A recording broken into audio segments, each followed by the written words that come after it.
Sahabat, jumpa lagi dengan catatan hukum.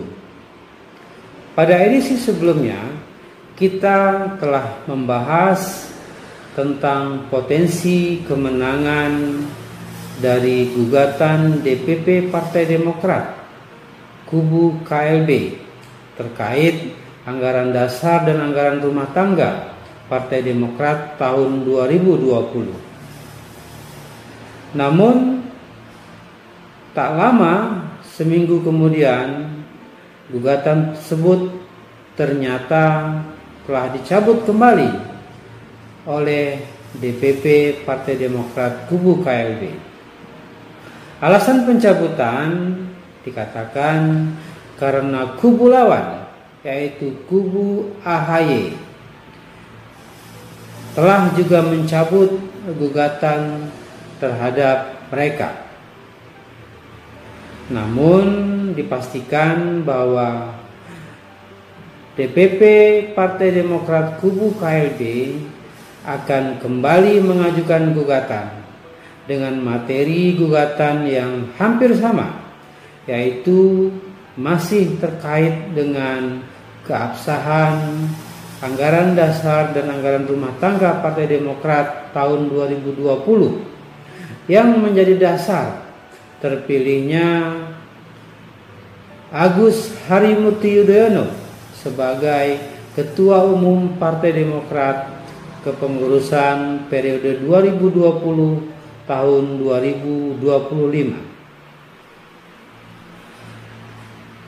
Namun sahabat, dugaan saya pencabutan gugatan oleh kubu KLB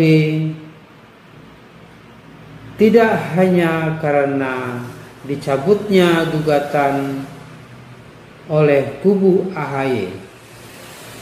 Lebih daripada itu, sebetulnya ini adalah strategi dari kubu KLB untuk kembali bisa memperbaiki gugatan yang sudah dimasukkan tersebut. Sebagaimana pembahasan kita sebelumnya, banyak sekali kelemahan dan ketidakjelasan dari gugatan yang diajukan oleh kubu KLB yang terdiri dari 6 pihak penggugat. Dari sisi formal, kita sudah simpulkan kemarin bahwa kemungkinan besar gugatan yang diajukan oleh kubu KLB Partai Demokrat akan dinyatakan tidak diterima atau NO oleh majelis hakim yang memeriksa. Kenapa? Karena memang tidak jelas kedudukan serta legal standing dari para penggugat yang mengajukan gugatan tersebut. Nah, belum lagi kita berbicara terkait aspek materialnya. Apakah gugatan tersebut secara material bisa dipenuhi atau bisa diterima oleh majelis hakim nantinya? Namun memang menarik karena dikatakan bahwa Partai Demokrat kubu KLB memastikan akan kembali mengajukan gugatan serupa, yaitu seputar pertentangan antara nilai-nilai atau norma-norma yang diatur dalam anggaran dasar dan anggaran rumah tangga Partai Demokrat tahun 2020 dengan Undang-Undang Partai Politik. Saya sendiri berpandangan memang banyak hal atau ada norma-norma yang diatur dalam anggaran dasar dan anggaran rumah tangga tahun 2020 tersebut yang terkesan tidak demokratis.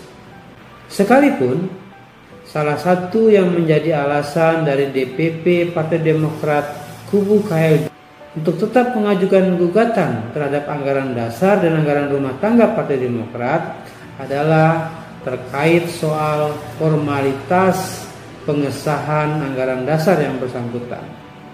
Kubu KLB menilai bahwa anggaran dasar tahun 2020 berikut anggaran rumah tangganya ditetapkan bertentangan dengan undang-undang partai politik karena disahkan di luar kongres partai atau pembahasannya dilakukan di luar kongres partai.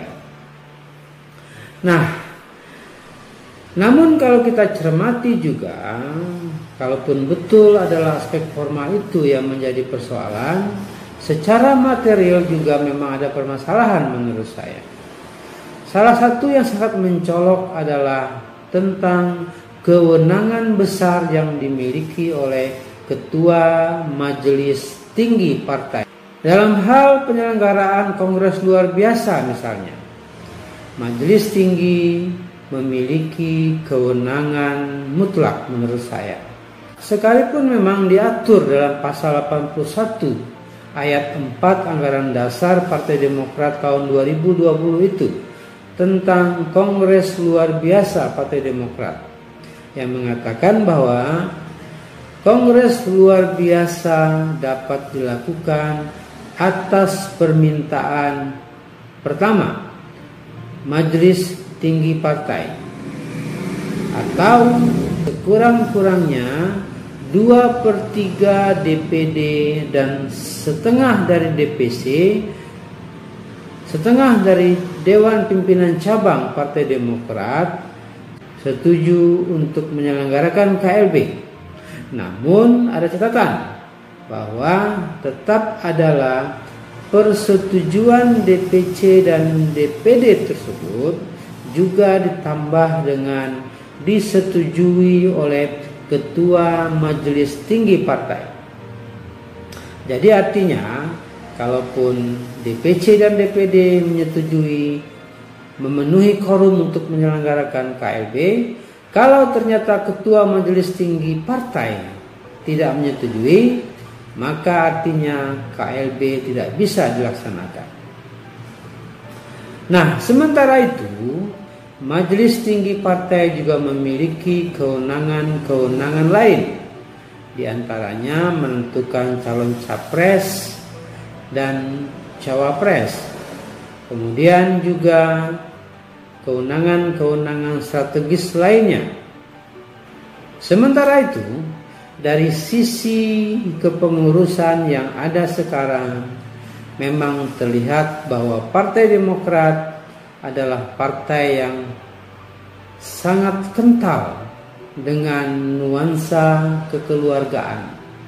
Kenapa? Kalau kita perhatikan dari kepengurusan Partai Demokrat tahun 2020 itu terlihat begitu besarnya dominasi keluarga Susilo Bambang Yudhoyono dalam Partai Demokrat. Pada Majelis Tinggi Partai misalnya, kita tahu Ketua Majelis Tinggi Partai Demokrat itu dijabat oleh Susilo Bambang Yudhoyono. Nah, dalam anggaran dasar juga diatur bahwa Ketua Majelis Tinggi itu memiliki kewenangan untuk mengangkat anggota-anggota atau pengurus majelis tinggi lainnya. Sehingga jelas kalau misalnya dalam hal terjadinya perbedaan pendapat terkait hal-hal yang diputuskan menyangkut hal-hal yang strategis Partai Demokrat, maka sudah barang tentu anggota Majelis Tinggi Partai yang lain akan cenderung berada dalam subordinasi Ketua Majelis Tinggi, karena semua mereka dipilih dan juga tentunya diberhentikan oleh Ketua Majelis Tinggi Partai, yaitu dalam hal ini Susilo Bambang Yudhoyono. Nah, kemudian kita tahu pada posisi Ketua Umum DPP itu diduduki oleh Agus Harimurti Yudhoyono, anak sulung dari Susilo Bambang Yudhoyono. Nah, kemudian di posisi wakil ketua umum juga ada Edi Baskoro Yudhoyono atau Ibas yang menduduki posisi sebagai wakil ketua umum Partai Demokrat. Nah, terlihat sekali bahwa dominasi keluarga Susilo Bambang Yudhoyono demikian besar dalam Partai Demokrat. Maka tidak heran dan memang wajar saja kalau misalnya tokoh-tokoh yang lain keberatan dengan kondisi ini. Maka lahirlah kemudian kongres luar biasa di Sibolangit, Deli Serdang kemarin. Nah, sahabat, dengan gambaran anggaran dasar dan anggaran rumah tangga yang seperti itu, bagaimana peluang gugatan dari DPP Partai Demokrat kubu KLB terhadap anggaran dasar dan anggaran rumah tangga Partai Demokrat ini? Nah, secara umum kita bisa memperkirakan kemungkinan besar kalaulah persoalan-persoalan menyangkut legal standing para penggugatnya itu sudah selesai, berkemungkinan gugatan terkait pertentangan antara anggaran dasar dan anggaran rumah tangga Partai Demokrat dengan undang-undang partai politik akan diamini oleh majelis hakim atau akan diterima oleh majelis hakim, atau minimal diterima sebagian oleh majelis hakim yang akan menyidangkan nantinya. Namun demikian, dalam kerangka menghormati proses penegakan hukum, maka mari kita tunggu saja gugatan kubu KLB Partai Demokrat terhadap anggaran dasar dan anggaran rumah tangga Partai Demokrat itu dimasukkan terlebih dahulu dan kemudian nanti disidangkan oleh pengadilan. Apapun hasil pengadilan, tentunya para pihak harus menerima sebagai bentuk penghormatan terhadap proses hukum yang telah dilakukan oleh para pihak. Nah, sahabat, sementara demikian dulu catatan hukum kita. Terima kasih sudah menyaksikan catatan hukum. Kita jumpa lagi dalam edisi berikutnya. Salam.